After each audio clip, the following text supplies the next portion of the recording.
At my sister's rehearsal dinner, surrounded by family, friends, and strangers, my parents stood up and announced that they were paying for everything because their real daughter deserved it. So who was I to them? I asked myself. Every head in the room turned toward me. I felt the heat of humiliation crawl up my neck. But I didn't cry. I didn't leave. I mastered courage and confidence, stood up, smiled and lifted my glass and said 3 words that made my mother's face drain of color. What happened next shocked them to the bone because they never thought I was bold enough to do such a thing. My name is Rose, and for most of my life, I learned how to disappear quietly. Not in a dramatic way. Not the kind that makes people worry. The kind where you smile, nod, and slowly shrink until you take up as little space as possible. Because you've learned that space is something you're not allowed to occupy.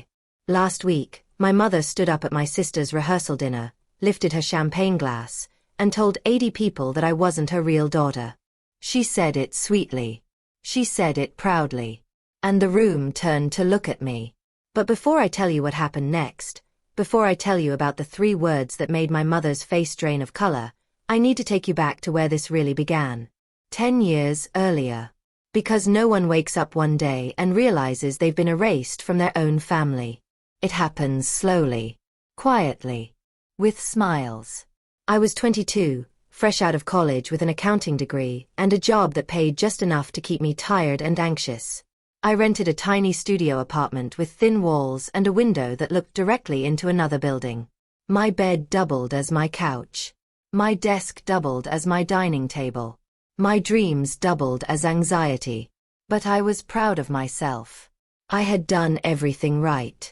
My family, from the outside, looked perfect. My father, Edward Hale, had been a sales director for over 2 decades. Confident. Polished. The kind of man who believed success was proof of character. My mother, Linda, didn't work outside the home, but she treated our family image like a full-time job. Everything had to look right, sound right, feel right, to outsiders. And then there was Lila, my younger sister. 2 years younger. Blonde. Effortlessly charming. The kind of girl who didn't have to try. Things just happened for her. She was the sun. I was something else. The favoritism wasn't hidden. It was just never acknowledged. When I graduated college, my parents took me to dinner. 5 people. No speeches. No photos. My mother said, "You don't really like attention anyway, Rose." I nodded. I always nodded. 2 months later, Lila got her acceptance letter into a prestigious East Coast university. They rented out half a restaurant. 50 guests. A cake with her name written in gold icing. My father gave a speech about how proud he was of his star. I clapped like everyone else. When I asked, quietly, why it was different, my mother said, "She's younger. She needs encouragement. You've always been strong." Strong became the word they used to justify everything. Strong meant overlooked. Strong meant expendable. The first real crack came on a Thursday night at 11:14 p.m. My phone buzzed. My father's name lit up the screen. He never called that late. His voice sounded wrong. Smaller, thinner. "Rose, I need to talk to you. But you can't tell anyone. Especially not your mother. And not Lila." I sat up in bed. "What's wrong?" A long pause. "I lost my job 3 weeks ago." The words landed hard. He explained everything in a rush. Corporate restructuring, bad investments, retirement funds that were supposed to be safe but weren't. "We're behind on the mortgage," he admitted quietly. "If we miss another payment, we could lose the house." I didn't hesitate. "What do you need?" Another pause. "Just, don't tell your sister. She needs to focus on school." Even then, in crisis, I was the one who could be burdened without guilt. The next morning, my mother called. She cried. She asked. She explained why no one else could know. "You're the only one who can help," she said. "Just until your father finds something. We'll pay you back." I was making $52,000 a year. They asked for $2,500 a month. I said yes. Because I always said yes. I set up the automatic transfer that week. Every month, money left my account and entered theirs. I worked longer hours. I skipped vacations. I lived small. Temporary stretched into years. I climbed professionally, junior accountant, senior accountant, manager, eventually CFO at a mid-sized firm. Every raise meant a bigger transfer. Meanwhile, my parents never recovered, but somehow they never struggled either. Lila got a car. Then a nicer one. Then help with rent. Then designer clothes. Then lavish birthdays. My birthdays became an afterthought. Sometimes a card. Sometimes nothing. When I wasn't invited to family events, my mother said, "You're always so busy. We didn't want to bother you." 10 years. Over $300,000. Not once did they thank me. Not once did they acknowledge it publicly. I told myself it didn't matter. But it did. I was 32 when I realized I had nothing to show for a decade of success. My partner, Ethan, asked gently one night, "Have you ever thought about buying a place together?" I looked at my savings. Less than $15,000. No house. No retirement. No cushion. Everything I'd earned had flowed outward.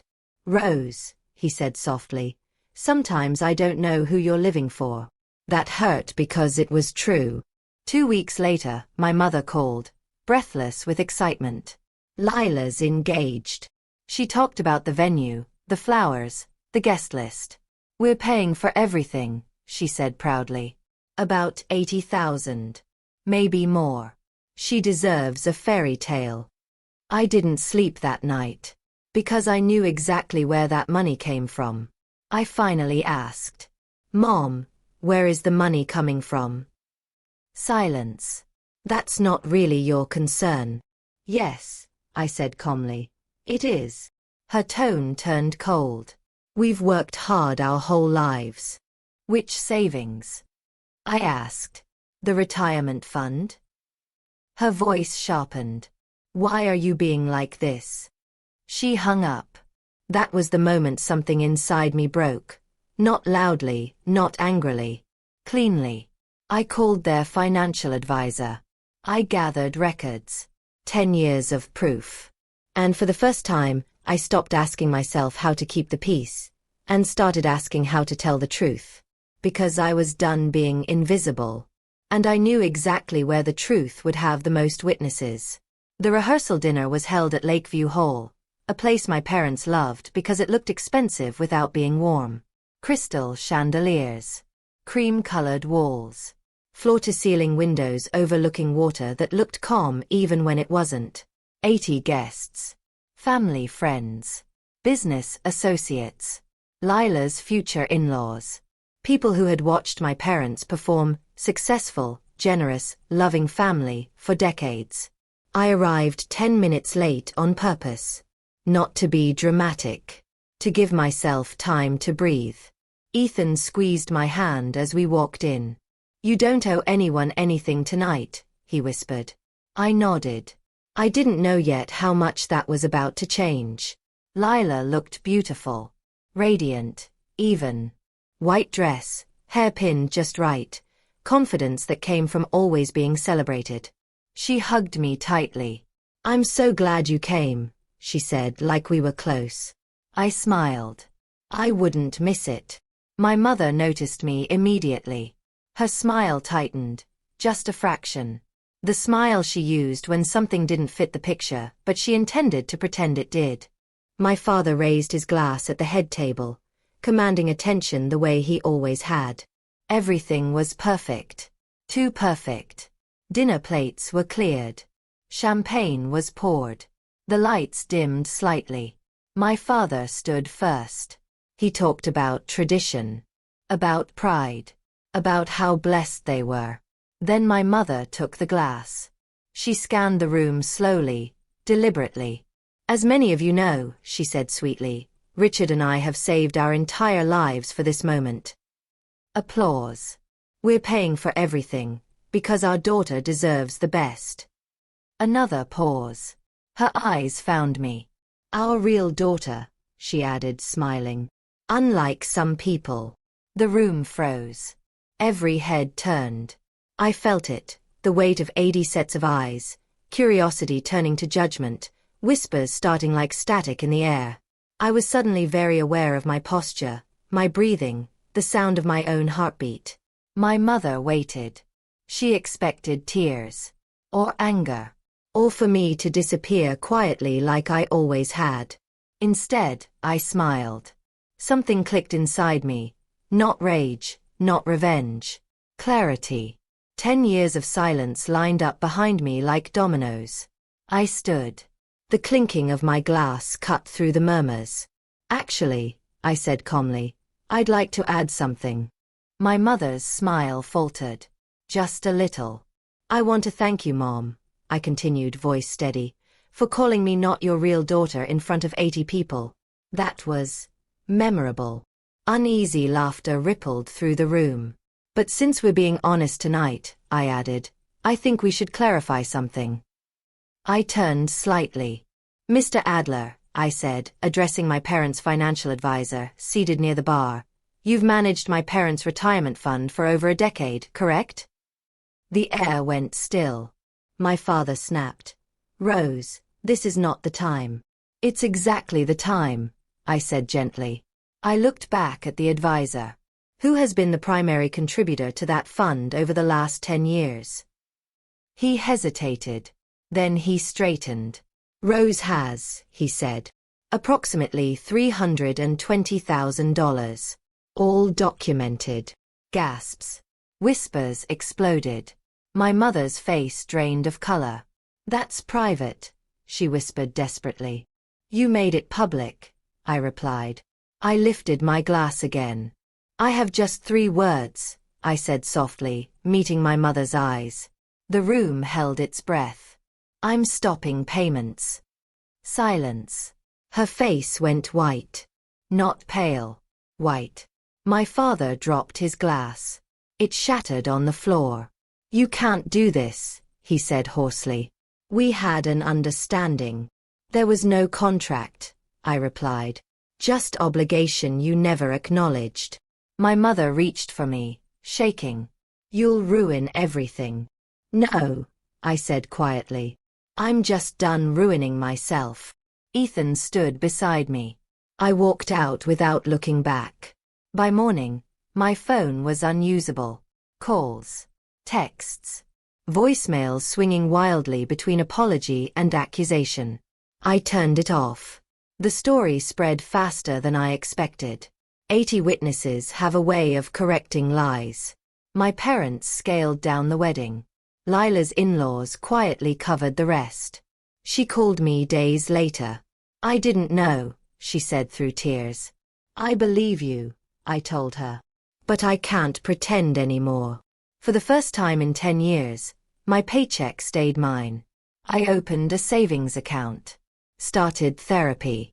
Started choosing myself. Ethan and I moved into a real apartment.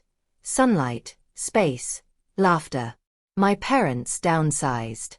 Their image cracked. People stopped applauding. My relationship with them became distant, but honest. And you know what surprised me most? I didn't feel victorious. I felt free. I thought love was something you earned by sacrificing. I thought silence was strength. I was wrong. Love that requires erasure isn't love. Silence that protects abuse isn't peace. The 3 words weren't revenge. They were a boundary. And boundaries don't destroy families. They reveal them. I look in the mirror now and see someone real. Not invisible. Not useful. Not bought. Just Rose. And that's finally enough. Moral lesson.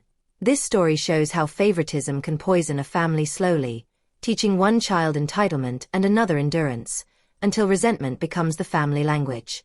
It reminds us that humiliation, especially when delivered publicly, is never about love or honesty. it's about control. Yet it also reveals that survival doesn't always look like fighting back immediately.